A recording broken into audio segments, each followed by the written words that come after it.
bsoradio.com.ar. Busca nuestras secciones, BSO Escribe y BSO Escucha.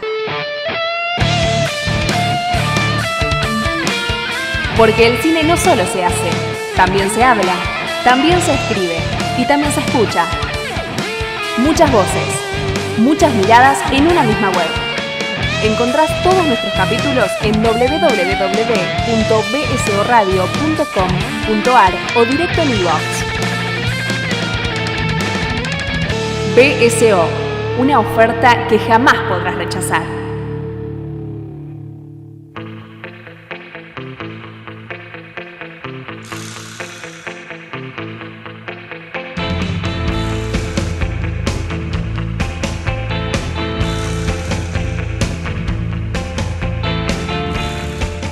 Muy bien, señoras y señores, les agradecemos que estén de vuelta del otro lado. Ahora, otra vez en estos ciclos que hacemos de entrevistas en BSO Banda Sonora Original. Y bueno, en estos tiempos de pandemia, en donde tenemos que conectarnos de manera remota, muchas veces las entrevistas no se pueden realizar de la mejor manera, pero siempre estamos intentando encontrarnos con nuevas personas, nuevos invitados que nos puedan ayudar a pensar un poquito. No solo en términos del cine, sino muchas veces en cuestiones filosóficas o en cuestiones que tienen que ver con la propia historia. Y ya hace un tiempito que en este 2020 venimos desarrollando el ciclo de ciencia ficción en Banda Sonora Original y hablando con mi compañero que tengo aquí en esta reunión de Zoom, que es Fabio Damián Villalba. ¿Cómo le va, Villalba? ¿Bien? Bien, ¿cómo le va, Cirulo? Dijimos, bueno, una de nuestras fuentes hablando un poco de ciencia ficción es el señor Pablo Capana, ¿sí? Y muy amablemente nos está atendiendo y bueno, tenemos la oportunidad de charlar con él. ¿Cómo estás, Pablo? Hola, ¿qué tal? ¿Cómo la estás pasando en estos tiempos de pandemia en donde parece que el futuro llegó? No, yo en lo personal bastante bien porque estoy muy activo. Bien. Gracias a los medios estos electrónicos me comunico, escribo, que es lo que siempre quise hacer.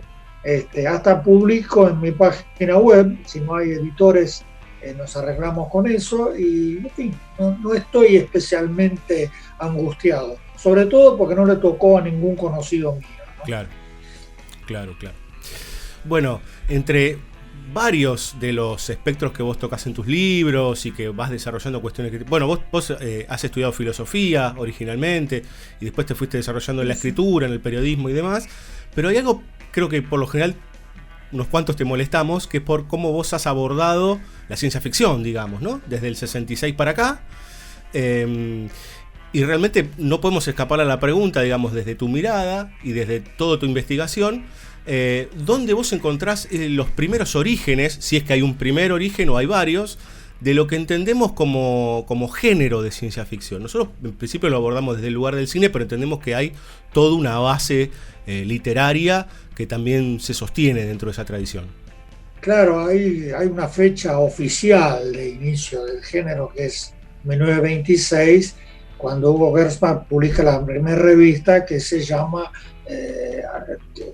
que incluye la palabra ciencia ficción, digamos. Pero como tradición es antiquísima. Se remite a los mitos y especialmente a aquellos mitos que admiten una explicación racional, digamos así, que no son puramente sobrenaturales. Entonces ahí habría una pequeña diferenciación. Pero después están las utopías, están los viajes fantásticos. Es una riquísima tradición, ¿no? Que se codificó en los años 20, 30. En Estados Unidos pasó a ser un género de masas y tuvo su evolución, ¿no? Yo personalmente pienso que la evolución ya se ha cumplido, que ahora un poco está viviendo una etapa casi terminal el género, precisamente por lo que todos dicen, ¿no? Que la realidad nos ha superado. Todo lo que nos asombraba en otra época ahora está hecho. Yo en este momento te estoy mirando a vos en una pantalla. Cuando tenía 10 años, es decir, a mediados del siglo pasado, yo jugaba con una lata de aceite cocinero donde le había pegado un dibujo de Mr. X y mi padre le había hecho unas perillas con tapas de Glostora. fijador de cabello. Y yo jugaba que me comunicaba por un televisor con otra nave espacial. Ahora lo estoy haciendo. Entonces, ¿qué puedo inventar? ¿No? Esa es un poco la pregunta. Siempre se puede hacer algo. Digamos, no es cuestión de inventar nuevos dispositivos y presentarlos a través de ciencia ficción. Esa fue una función que tuvo en algún momento, que los científicos, cuando tenían una idea loca que no se animaban a presentar en público, escribían un relato de ciencia ficción y la mostraban allí. Pero eso no es todo. Yo creo que lo importante del género fue cuando empezó a remontar en relación con las grandes preguntas de la vida, digamos, ¿no? El universo, el origen del universo, ¿para qué estamos? ¿Qué hacemos? ¿Cómo evolucionaremos? ¿Cuál es nuestro futuro? Bueno, eso llegó a algunas cumbres y en este momento me parece que, no sé, yo no hace mucho que no leo ciencia ficción actual, cada tanto pruebo y no me engancha, pero pienso que se llegó a una etapa de amesetamiento, como dicen ahora, ¿no? Como que hay un gran negocio en torno de eso, hay montones de series de ese tipo, que gente que jamás leía ciencia ficción ahora las disfruta. Claro. Es decir, ha llegado a ser más popular que cuando aparecía en los kioscos.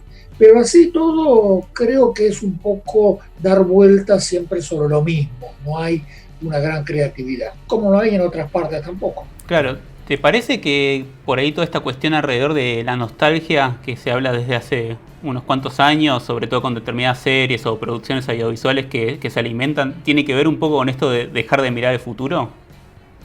Quizás puede ser, no sé, yo hace poco escribí un artículo acordándome que antes de que empezara la pandemia, es decir, un mes antes más o menos, me pidieron de Clarín que escribiera sobre un tema y a la semana me pidieron de La Nación que escribiera sobre el mismo tema. Y el tema era ¿por qué tienen tantos éxitos las series distópicas? Que a la gente aparentemente le gusta ver un mundo terrible, devastado, anarquizado. ¿Por qué ese gusto un poco perverso, ¿no? Y yo no tenía respuesta para eso, ¿no? Pero por eso les dije a unos que, mire, ya les contesté a otros, es todo lo que puedo decir, no tengo más ideas. Pero después llegó la pandemia y eso se hizo realidad en 2 meses, ¿no? Esa depresión generalizada global. Me parece como que algo se presentía, se venía anunciando, bueno, uno se pone a investigar un poco, encuentra películas, novelas, cuentos donde está todo eso.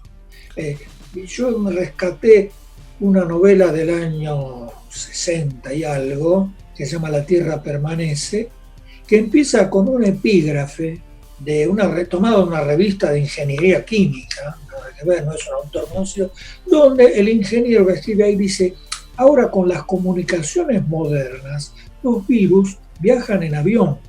No sería extraño que algún día tuviéramos una gran epidemia provocada por los viajes turísticos que son cada vez más grandes. Esto decía hace más de 60 años, ¿no? Es decir, se podía prever todo.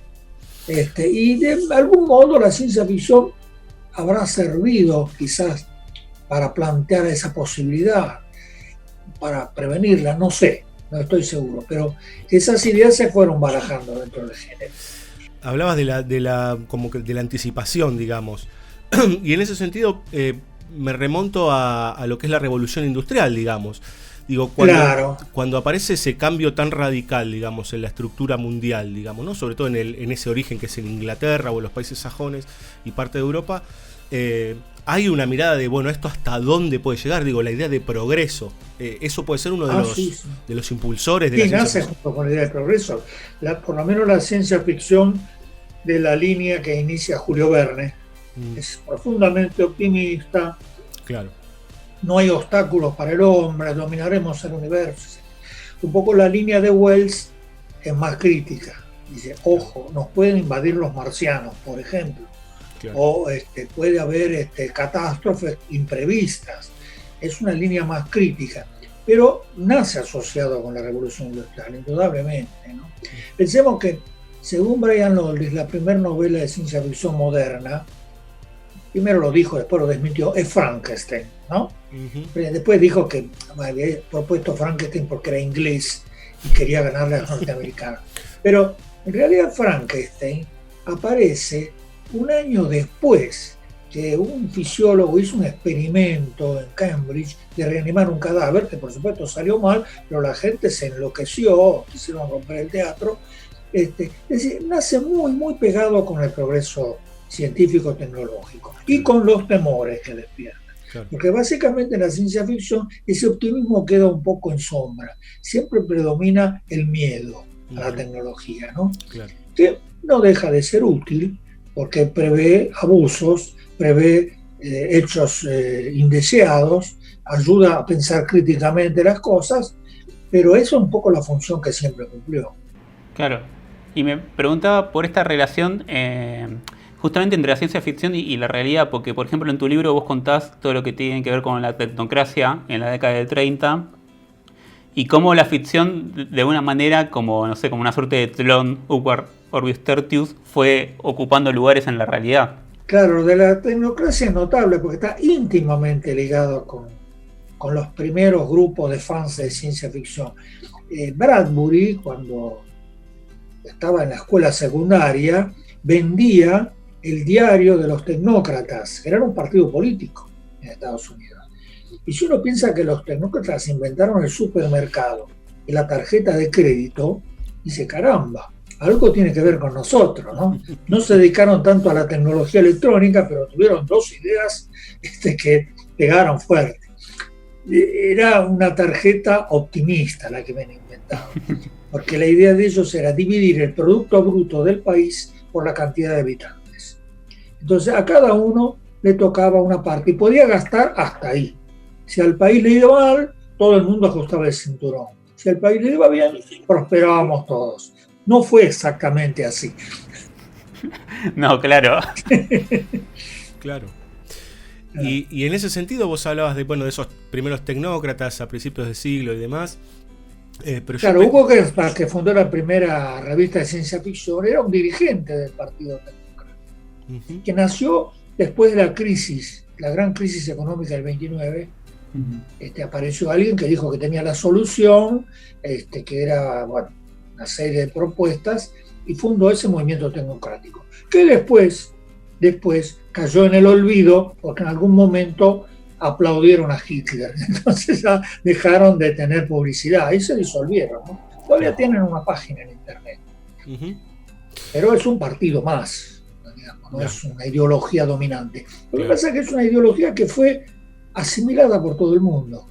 Nadie pregunta quién inventó la tarjeta, ¿no? Claro, en tal caso fue asimilada por el neoliberalismo, digamos, ¿no? Claro. ¿No? Como instrumento. Y yo, pensando un poco, hablabas de Hitler y no podía dejar de pensar en la Segunda Guerra Mundial, y un hecho que me parece que es fundamental y que creo que porque hasta ahora hablábamos de ese miedo al futuro, digamos, ¿no? De lo que todavía no pasó, o en tal caso todo aquello que podemos proyectar. Vos hablabas de las utopías, etcétera, pero hay un hecho en el 45 que es insoslayable, que es la bomba nuclear, digamos, ¿no? Y el terror nuclear. Digo, eso también fue como un momento de mucha algidez, digamos, de muchísima intensidad dentro del género, de ese miedo a la erradicación, por decir. Claro, vos te imaginás que con los años que tengo yo me acuerdo. Me acuerdo que yo nací en Florencia y mi padre en ese momento le alquilaba unas habitaciones a unos suboficiales norteamericanos. Y vino uno de ellos, primero vino aterrado, en este orden. Primero vino y contó que había una bomba 10 veces más poderosa que todas las conocidas que podía destruir una ciudad, y acababan de destruir una en Japón.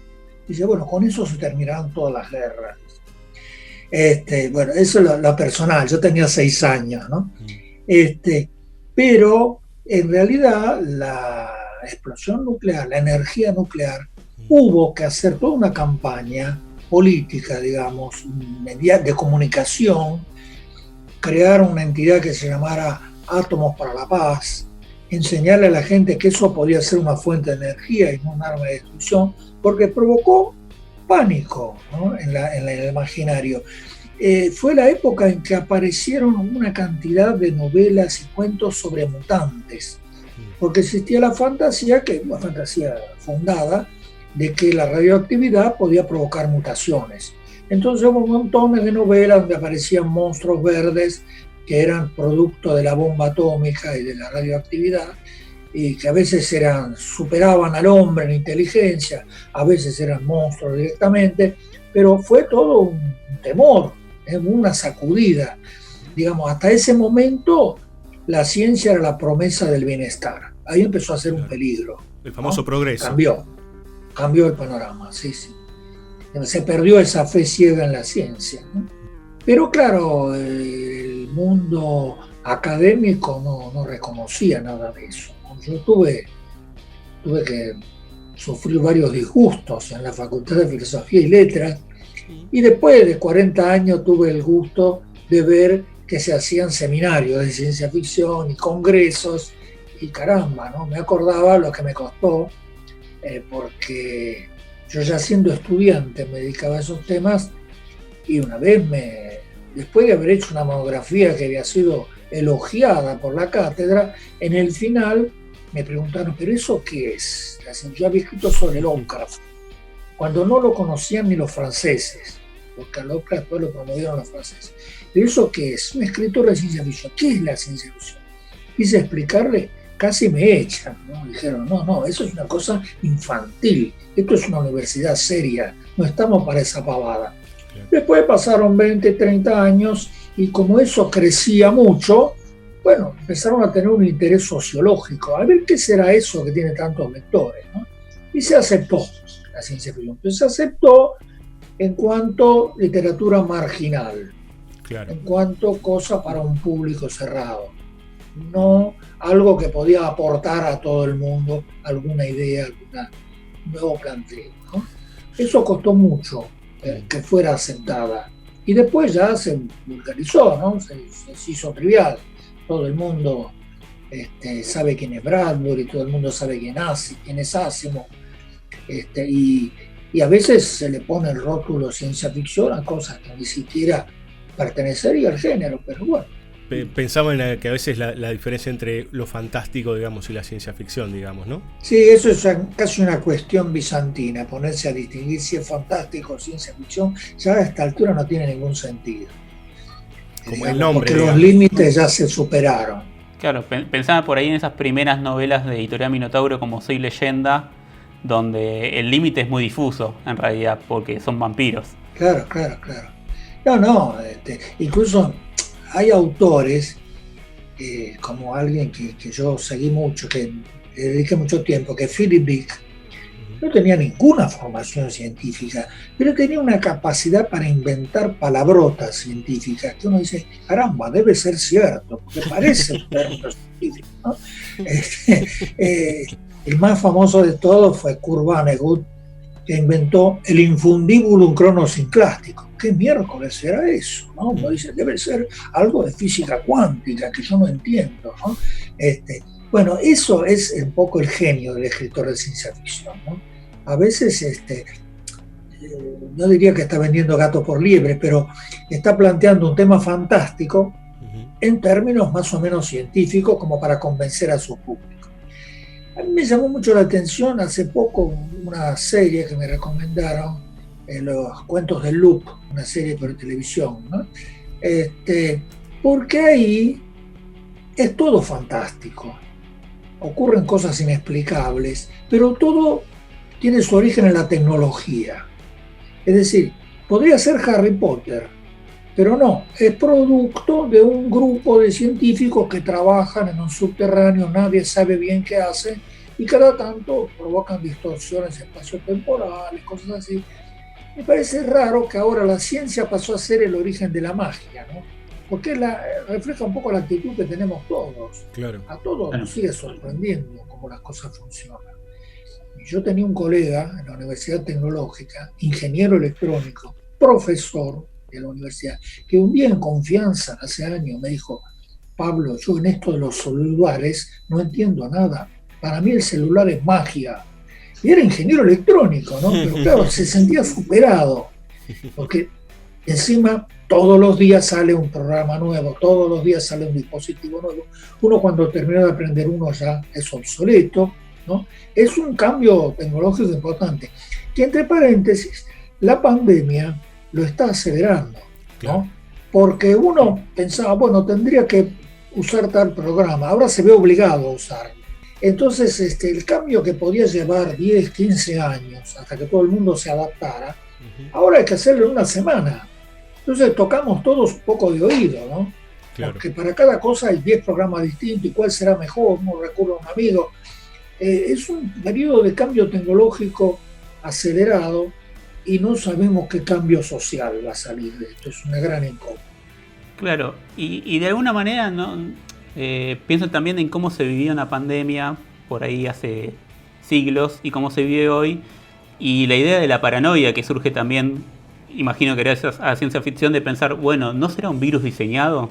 Claro, eso seguro, eso es lo primero que surge, sí, sí.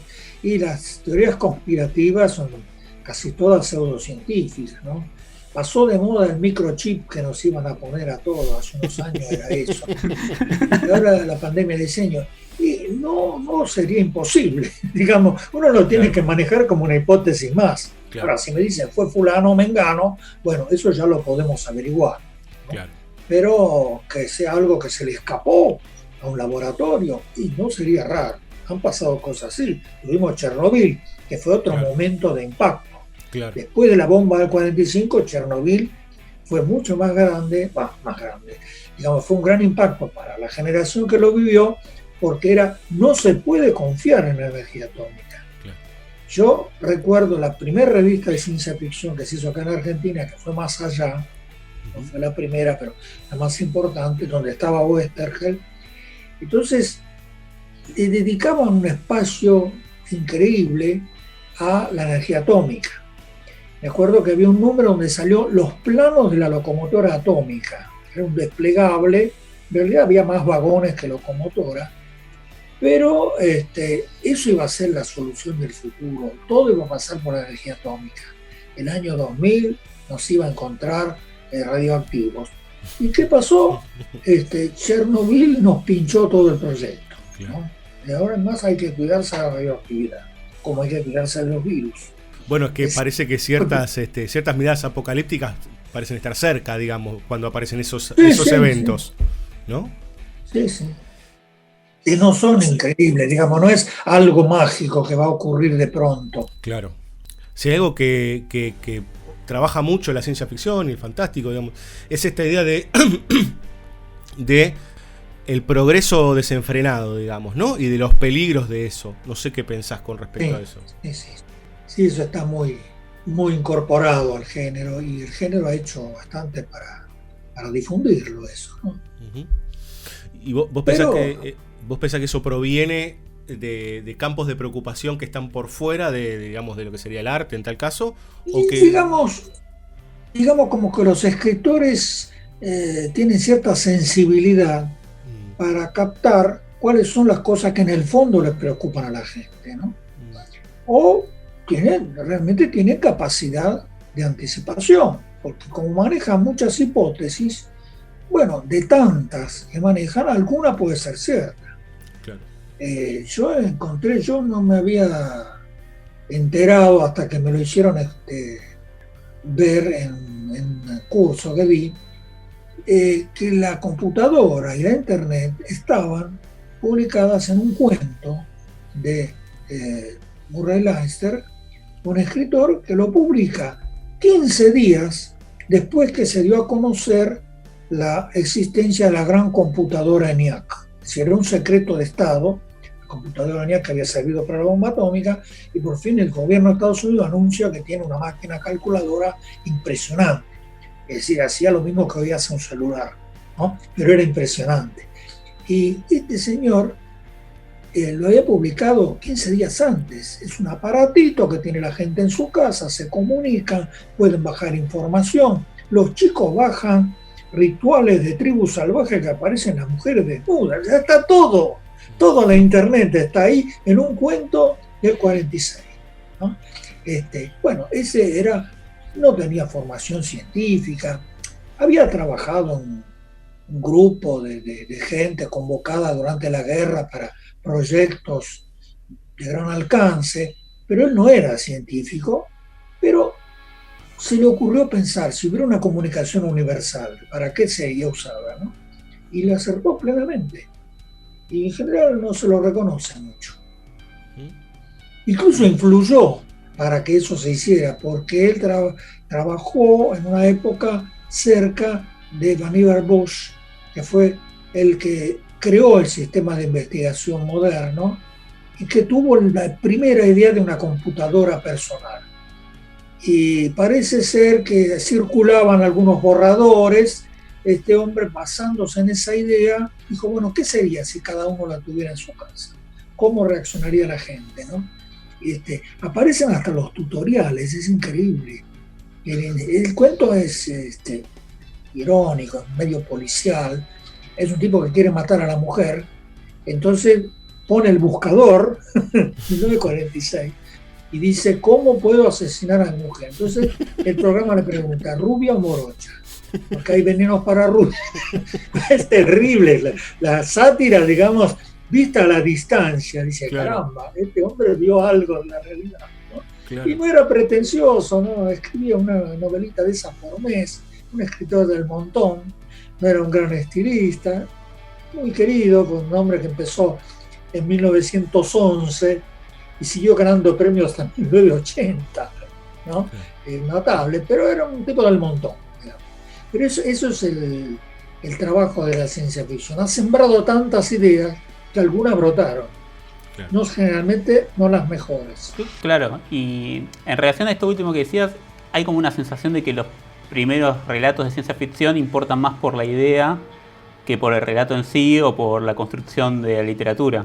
Bueno, yo en realidad, por ejemplo, con el cine de ciencia ficción tengo un problema, porque a temprana edad el cine de ciencia ficción empezó a jugar con los efectos especiales.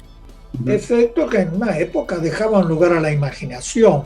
Es decir, uno le ponían un dinosaurio de goma, se imaginaba que realmente sería un monstruo, ¿no?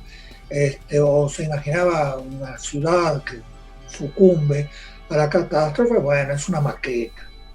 Pero los efectos son tan buenos que uno llega a creer que es real. Eso por lo menos suspende el juicio, ¿no? Así como ve actos de magia en una película y mientras está sentado ahí lo cree. Pero el tema es que desde el primer momento los efectos especiales fueron la muletilla de la ciencia ficción. Y los premios que ganaban las películas de ciencia ficción era por mejores efectos especiales, no por los actores, no por el director, no por el guión. Yo soy odiado por mucha gente que me preguntan cuáles son las mejores películas de ciencia ficción que ha visto, y yo pienso en Tarkovsky, por eso me dediqué a escribir un libro sobre él, porque La Zona de Tarkovsky, por ejemplo, es ciencia ficción, es fantástico, las dos cosas, pero no utiliza un solo aparato que tire chispas, que haga explosiones, que haga nada vistoso. Son 3 personas que van por un potrero donde hay algunos cascotes amontonados y uno piensa, ¿qué va a pasar ahora? Crea esa sensación de incertidumbre, ¿no? Puede pasar cualquier cosa. Pueden aparecer en 2 lugares al mismo tiempo. Bueno, ¿qué pasará? Es decir, eso es talento, ¿no? Yo creo que la buena película de ciencia ficción tendría que tener más talento que efectos, pero ya está condenada a los efectos. La tecnología domina todo. Yo pensaba cuando decías eso, que uno lo ve históricamente, ¿no? Digo, como en películas, inclusive corriéndonos hasta de la ciencia ficción, pensaba en otros géneros que han sido denostados realmente. Pienso en las películas de terror, pienso en el cine fantástico, obviamente, sí, en la ciencia ficción. Digo, ¿cómo? Y hasta corriéndome a otros medios, como pueden ser el cómic, en donde de repente todo eso es cosa de adolescentes y de chicos, digamos, ¿no? Sin dejar al lugar a los autores que hay atrás y que en algunos casos, unos cuantos casos son enormes, digamos. No sé, es todo un tema, ¿no? Porque en realidad el espectador cada vez la tiene más fácil. Le dan todo servido. ¿no? El lector de novelas tenía que trabajar con la imaginación. Por ejemplo, experiencia personal. Yo leí Tolkien cuando todavía no era muy conocido. Lo descubrí porque me había dicho Paco Porrúa, que era éxito en Estados Unidos, él no lo había leído. Después encontré todas las obras en un paquete de una persona que después conocí que se había exiliado a Estados Unidos, tuvo que vender eso, lo encontré durante la dictadura. Entonces yo me metí en ese mundo, le tenía desconfianza, no me interesaba el fantástico, pero me terminé metiendo, ¿no? Y entonces me imaginaba los elfos y los enanos de determinada manera. Cuando vi la película, dije, ya no lo puedo seguir imaginando, son así. Y me quitó el trabajo de imaginarlo, ¿no? Claro. Que creo que es importante. Claro. Porque el lector no puede ser tan pasivo, ni el espectador, ¿no? Algo tiene que poner. Creo que hay películas que te sugieren más y otras que, bueno, Claro, todo, claro, ¿no? claro. ¿No? Como Claro. Sí, no, lo de sugerir es fundamental, ¿no? Claro. Tampoco puedes hacer un enigma todo el tiempo, pero hay que dejarle algún espacio al trabajo del espectador. Claro. Por eso a mí las nuevas películas por ahí no me atraen mucho, será por viejo, pero yo no puedo comparar Blade Runner original con esta versión que salió de Blade Runner 45. Para mí, los efectos especiales 10 veces mejores, pero el espíritu de Blade Runner no está. Es una película que le provocó impacto al propio Philip Dick. Claro. No la llegó a ver. Él dio un adelanto, 10 minutos de película, y ese día no pudo comer, porque se me robaron el inconsciente. Eso es mi mundo, ¿no? Le hizo mal. Pero se ve que era una obra de talento, porque si no hubiera dicho, no, eso no se hace, ¿no? Me traicionaron, me engañaron. Pero bueno, pero Blade Runner sigue siendo Blade Runner después de tantos años. Aunque el futuro no sea ese, no importa. Es decir, claro, los marcianos de Bradbury siguen vivos. No hay marcianos, pero no importa. Son una creación fantástica y ya está. Claro, de alguna manera tiene relación con esto que decías, que el tema de la ciencia ficción en sí no es el futuro o los inventos, eso es la cáscara, y que lo importante es lo que pasa entre los personajes. Yo se lo escuché decir personalmente a Bradbury, a Gibson y a Brian Aldiss. Tuve la oportunidad de conocerte. Todos te dicen, la ciencia ficción se ocupa del presente. Puede transcurrir en el pasado o en el futuro, pero en realidad son los temas que importan en el presente. Si yo le quiero asustar a la gente mostrando qué puede pasar en el futuro, le estoy hablando a la gente de ahora, claro, no la del futuro, que se va a reír de mi predicción, ¿no? Claro. Es así. Claro, como sí, ellos dicen, es una literatura del presente, por más que se diga. Y hay casos en que se desarrolla en el pasado también. Claro. Hay toda una rama de la ciencia ficción que es parodias de viejas novelas y viejas películas. Es decir, el steampunk es hacer una novela como lo hubiera escrito Wells, por ejemplo, ¿no? Y a algunos les sale muy bien. Algunos realmente llegan a reproducir el estilo de los victorianos, de los franceses positivistas. Uno realmente dice, qué buen trabajo, pero es otro género. Vos muchas veces, de hecho hasta tenés un libro, pero es un tema que has desarrollado y que me parece que se conecta mucho con la ciencia ficción, y ahora que hablábamos un poco de Wells, que es el tema de la utopía, digamos, ¿no? Sí. Yo diría uno de los grandes ejes de discusión, sobre todo en el siglo XX, digamos, ¿no? Las grandes utopías. Sí, sí. Digo, ¿qué tenés para decir al respecto, digamos, ¿no? De cómo la relación entre lo que elaboró la ciencia ficción o el fantástico y de las cosas que pasaron. Claro, también hubo una historia, porque la utopía que se nace en el Renacimiento, inspirándose en Platón, y después en los siglos XVII y XVIII hay una proliferación de utopías, pero hablamos de centenares de títulos que llegan a un punto de inflexión, como decíamos antes de la bomba atómica, con Un mundo feliz de Huxley, con 1984 de Orwell, Y principalmente la primera de todas es Nosotros de Samiatin, que es, como dijo Aldo Huxley, que puso como epígrafe a su novela, que ahora el problema no es pensar utopías, sino evitar que se realicen, porque había cierto temor de que el totalitarismo fuera una especie de utopía aplicada. Claro. Con la idea de hacer la gente buena y virtuosa, es someterlos a un dominio externo, ¿no? Ahí se produjo una crisis y ahí aparecieron las distopías, ¿no? Es decir, mire, puede ser peor el mundo, ¿no? A lo mejor este es el mejor de los mundos posibles porque los otros son peores. Claro. En ese sentido, sí, la utopía perdió ímpetu en los años 30, una cosa así. Después ha habido intentos de hacer utopías ecologistas, cosas así, pero son muy aburridas. No tienen, está bien, la utopía nunca tiene acción, ni personajes, ni nada, ¿no? Claro. Es una especie de constitución novelada, la utopía. Pero se ha perdido ese entusiasmo, como se tenía la fe en el progreso, también se dejó un poco de lado. Pasó a segundo plano, por lo menos. Igual, como decía Oscar Wilde, sin utopía no se puede vivir, ¿no? El mapa del mundo donde no esté la isla de utopía es incompleto, porque aunque sea como fantasía como manera de tomar distancia y decir las cosas podrían ser mejores, es necesario, es un estímulo.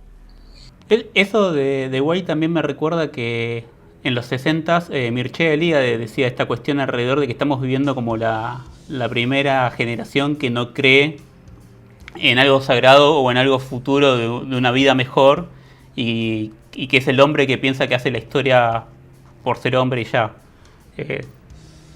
¿Esta cuestión de lo religioso o de lo sagrado tiene relación con la ciencia ficción? Bueno, la utopía de algún modo es una suerte de religión, ¿no? Es un sucedáneo de la religión, que sea. Le ve un sentido a la historia, que pide avanzar en ese lado, que va a resolver todos los problemas. Hay toda una imbricación, por ejemplo, de estos temas religiosos en la ciencia ficción, porque de algún modo se trata de darle un sentido global a la vida. Y eso reemplaza lo que era el mito, lo que era la creencia religiosa, ¿no? Es una forma de fe, entre comillas, ¿no? Es decir, no lo que uno sabe, sino lo que uno espera, lo que uno cree. Claro. Pero vos inclusive has escrito sobre los cruces entre ciencia, religión, filosofía, digamos, ¿no? Sí, es un librito que saqué ahora, pero no es el más importante. Lo que hice más importante en cuanto a libros es un libro que se llama Natura. Uh-huh. Y es un libro de historia de las ideas desde el punto de vista filosófico, que tuvo la desgracia que no lo iba a publicar nadie porque era invendible, pero la Universidad de Quilmes, gracias a un amigo que tengo ahí, que Diego Golombet, lo publicó. Lo cual está muy bien, pero la gente cree que es un apunte de cátedra. Yo nunca fui profesor de esa universidad. Fue un acto de generosidad. Pero ya debe ser una publicación, una cátedra, que lo lean los alumnos. Para eso los obligan. Entonces no circuló ese libro. Pero ahí está un poco lo que yo saqué. Digamos, yo no reniego de la ciencia ficción, pero no me voy a dedicar a eso del todo nunca. Claro. Lo que saqué de la ciencia ficción fueron algunas ideas, alguna visión global que no es común verlo en otras partes, ¿no? Yo, por ejemplo, por los años 80 tuvo un auge de las pseudociencias. Me conecté con un grupo de gente que estaba en eso y entonces se me ocurrió, leí en alguna parte que las pseudociencias proliferaban en momentos de crisis, pero no de crisis económica ni política, sino de crisis espiritual, cuando la gente dejaba de creer en un esquema y todavía no tenía otro. Yeah. Entonces ahí vienen los curanderos, digamos así. Esa idea me quedó flotando y bueno, después empecé a analizar las grandes crisis de la historia, como aparece a fines de la antigüedad, una gran crisis, otra aparece con el Renacimiento, otra aparece, digamos, con siglo de las luces, con la Revolución Francesa, que siempre está asociado con una alternancia. Yo no voy a explicar acá de qué trata el libro, pero pienso que la cultura occidental no tiene una sola visión del mundo, sino 4, que se van desplazando una a otra. Cuando pasa de moda una, vuelve a otra. No es exactamente cíclico, pero es movedizo. Pero eso lo dejo para que lo lean en otra parte. Está muy bien. Está muy eso bien. Realmente me parece que me costó mucho, tardé como 20 años. Cuando empecé no tenía idea de cómo iba a terminar, cuál iba a ser la conclusión. Me acuerdo que una vez me preguntaron, ¿estás escribiendo un libro? Sí, pero no sé de qué trata. Y era cierto. estaba escribiendo cosas dispares, hasta que en un momento todo cerró. Pero esto encaja con aquello otro. Fantástico. Y así salió ese libro, ¿no? De la ciencia y religión es una serie de artículos. Algunos habían salido ya, los mejoré, otros los escribí, los publiqué en mi página, y bueno, curiosamente, efecto inesperado de la pandemia, se están vendiendo libros digitales, que es raro, pero bueno, llegó la hora del libro digital, aparentemente. Será porque son más baratos. De paso hacemos el chivo, digamos, ¿no? Que en tu página pablocapana.com.ar ahí pueden conseguir tus libros de manera digital. Ah, mira. Así Sí. No, eso es un amigo que fue alumno mío en un curso que tiene Rojas y quedamos enganchados, y como él es diseñador, un día le propuse la idea y bueno, somos socios. Claro. Bueno, Pablo, la verdad, espectacular, hermoso la charla esta sobre un ratito de ciencia ficción, un poco de filosofía, un poco de historia. Te agradecemos mucho. Igual yo les tengo que agradecer, primero porque aprendí a usar el Zoom, pero eso es lo de menos, sino por las preguntas inteligentes, que no es común encontrar gente que pregunte y lleve también la conversación. Bueno, gracias a ustedes. Eso se encargó mi compañero, porque yo no. Nada que ver. Muchas gracias. Muchas gracias, Pablo, en serio. Muchas gracias.